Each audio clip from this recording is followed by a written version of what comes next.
Everybody knows there's been a massive problem with solo shuffle. There's two major issues with solo shuffle, in my opinion, right now. The first issue is that people are just leaving the game. They don't give a shit. They lose a little rating, they keep their MMR. Nobody cares, okay? It is not punishing to leave the game. Way too many people leave the game.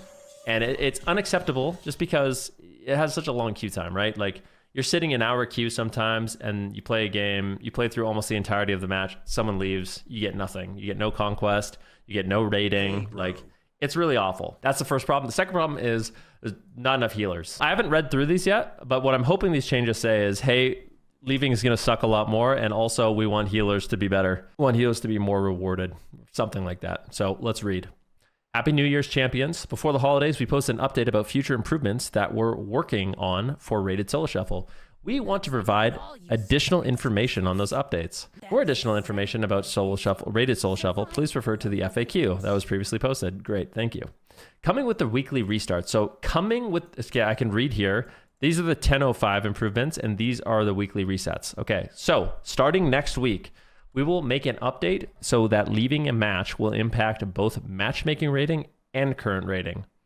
We received a great deal of feedback indicating that losing only current rating has not been enough of a deterrent to leaving, and leaving is highly disruptive to the solo shuffle experience. So, starting next week, and I guess until 10.5, the only change is that you lose MMR, but that's a big change, okay? It's very punishing to lose 150 MMR, like really bad, especially if you're high rated. You are not gonna wanna have to lose 150 MMR. Like MMR, in my opinion, is even more valuable than rating. And I mean, a lot of other players feel that way as well, just because, yeah, we can see how many people are leaving. We have several changes coming in 10.05 to improve our system handles players who leave matches. Rating will be calculated per round with levers. This has been a recurring point of feedback. We agree with the format of solo shuffle is intended to have all 6 rounds completed, as there can be composition or skill imbalances between individual rounds. Now, when ratings calculated for incomplete matches, gains and losses will be scaled linearly based on the number of rounds completed. Okay, I think that's totally fair. Matchmaking value for each player in the match will be displayed on the scoreboard, and they have a nice little picture here. We want to provide additional visibility to matchmaking. Matches are based on the matchmaking rating of players, not their current rating. When a player enters a match, we determine the expected performance of players in the match based on the player's matchmaking rating.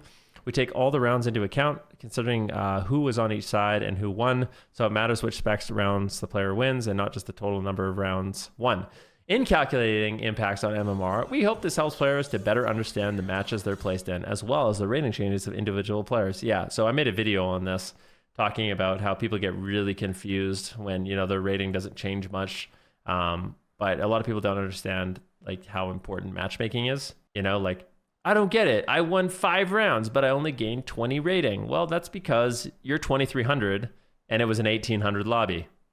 Or my favorite is, if I play in a game, let's say I'm playing a solo shuffle and I'm 2600 MMR and my actual rating is 1500.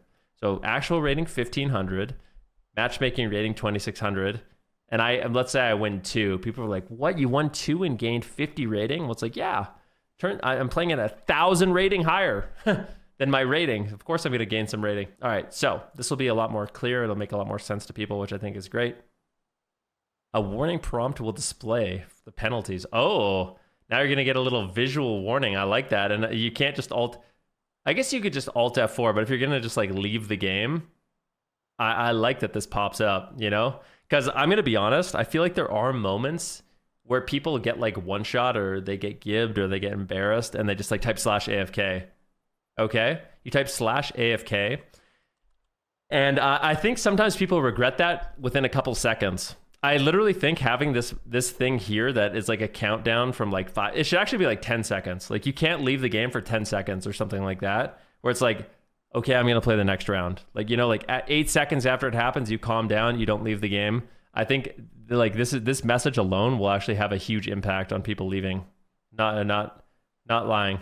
Leaving the match will cause you to lose at least 150 rating. You will know, and you will be afflicted by the no-show debuff. Wow. You will not receive honor or conquest for your completed rounds if you leave now. Are you sure you want to leave the match? Cool. No show. You left a solo shuffle match before it was complete and must wait for entering another one. All right, cool. Both those changes, I think, are really, really strong.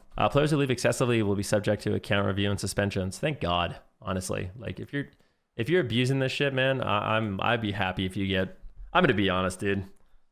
I have to say, like, the people that are abusing this over and over and over, I see some of them even like bragging about their ratings and stuff as if like it was like well earned by cheating and abusing the system. It actually just makes me laugh. But yeah, I would be totally happy if they get suspended or banned. As abandoning matches repeatedly is a violation of the terms of service via exploiting functionality to the detriment of the game environment and intended player use. Yep, totally. I agree with that. So yeah, hopefully, you know, all this stuff, and people will say like, oh, don't hate the player, hate the game. But it's like, you as a player are actively making the game worse for everybody else. You know, like I don't really get that mentality.